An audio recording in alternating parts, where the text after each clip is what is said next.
hard to realize and harder to see. Think you know 60s and 70s pop? You've heard the hits, now meet the hidden gems. From Sunshine Choirs to Baroque Heartbreak, these 10 obscure bands will hijack your playlist. Stick around, but one will have you asking, how did I miss this? Let's count down.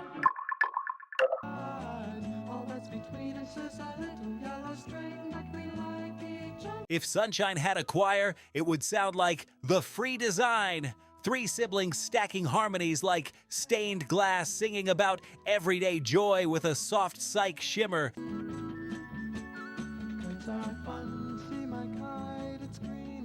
Their single Kites Are Fun didn't storm the big chart, but it did crack Billboard's bubbling under at the 114 and hitting the 33 on the adult contemporary list, which is rare for such delicate studio pop.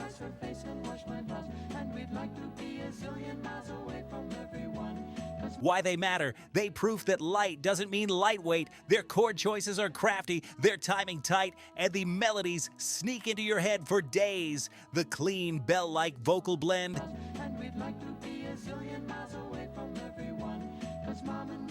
and the graceful lift into the chorus. This is arranging as architecture.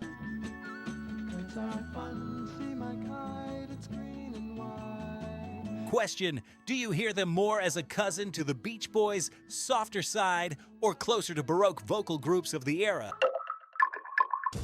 Now I know I can't let Maggie go. A hush of flute, a sigh of strings, and a melody that feels like it's walking down a sunlit street. I Can't Let Maggie Go is Baroque pop heartbreak, written by Pete Dello.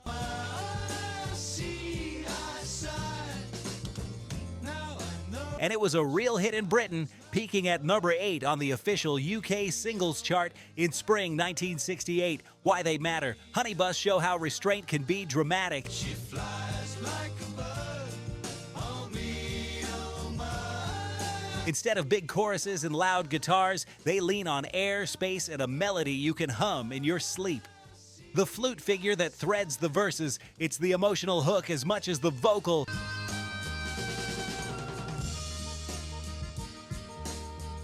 Question, if you could put this on a modern soundtrack, which scene would it score? First Love or Last Goodbye?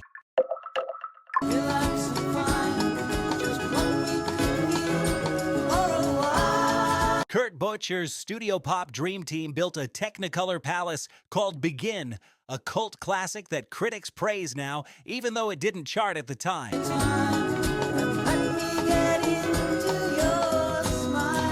To Claudia on Thursday is the pure heart of it, layered vocals, shining guitars, and a lyric written for Bocher's wife.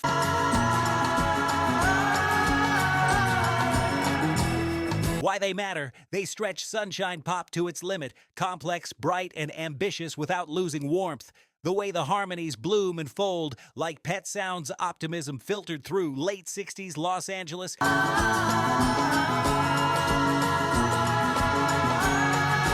Question, do you prefer immaculate studio pop like this or bands that leave the edges rough?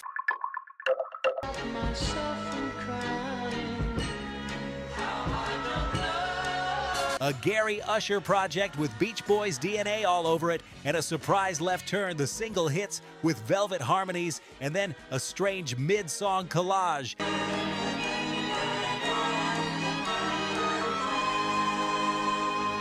Carnival noise, tape edits, a little proto-psychedelia sneaking into Sunshine pop. It still reached the 70 on the Billboard Hot 100 in 1967.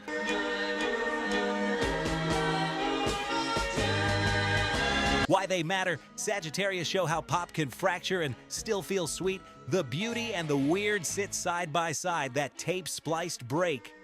In 1967 Top 40 terms, it's gutsy.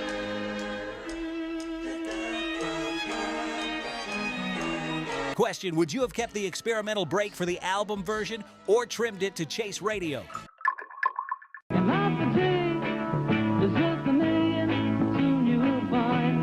Before his cult solo records, Emmett Rhodes led this LA group and wrote pop so tight it squeaked. Live is chiming, brisk, and bittersweet, and it did chart, peaking at number 63 on the Hot 100.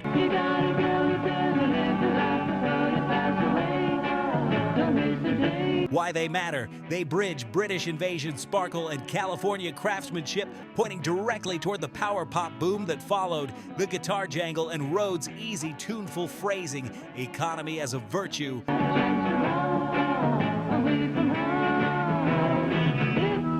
Question, Team Emit Rhodes, what's your favorite cut? This You're a Very Lovely Woman or a solo track?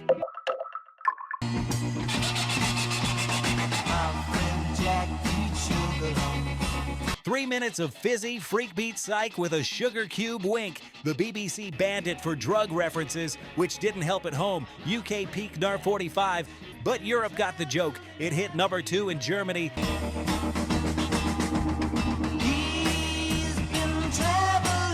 Why they matter. They capture the cheeky neon edge of 1967. Hooks first, mischief second, the marching beat under the chorus, and the way the guitars punch holes in the mix.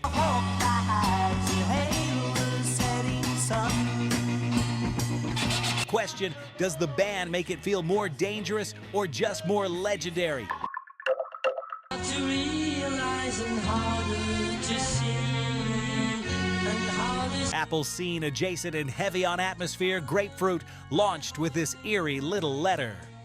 Dear Delilah slid up to no 21 in the UK, enough heat to put them on the map, not enough to keep them there.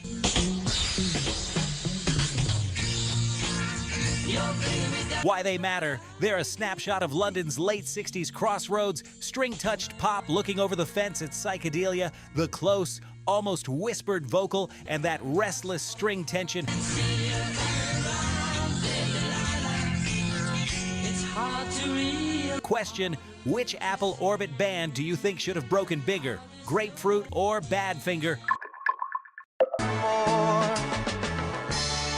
Morning girl.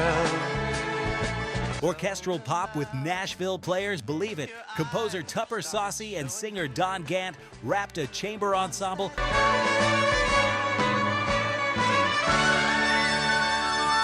around a perfect 2-minute melody.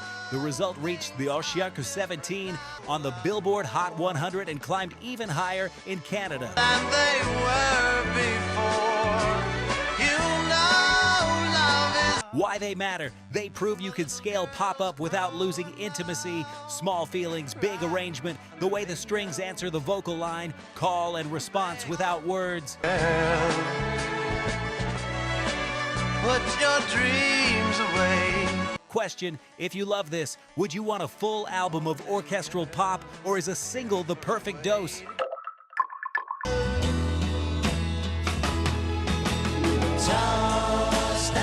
A wobbling tape machine turned a piano into a seasick hook, and Morris Gibbs' production framed it like a glass case. The single went top 20 in the US, charted 20, and top 10 in Australia, proof that a weird sound can still win on radio.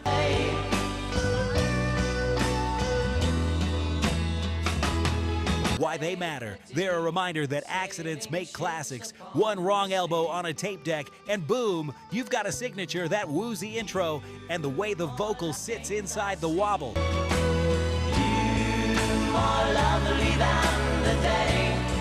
Question, what's your favorite happy accident in pop? This, the snare on Peg, or the Verispeed touches in Beatles tracks?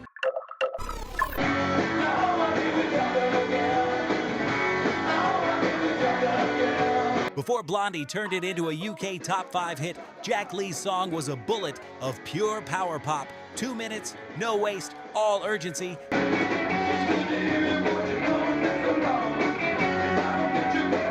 Kicking off the Nerves' lone 1976 EP, the band never broke big, but this track became a cornerstone of late 70s hooks meets punk energy.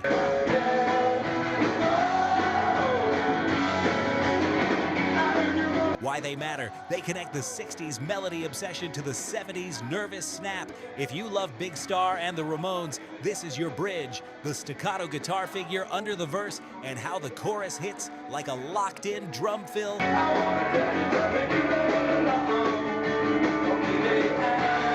Question, be honest, which version lives on your playlist? The Nerves original or Blondie's Parallel Lines cut? The journey doesn't end here, pop lovers. Watch this next.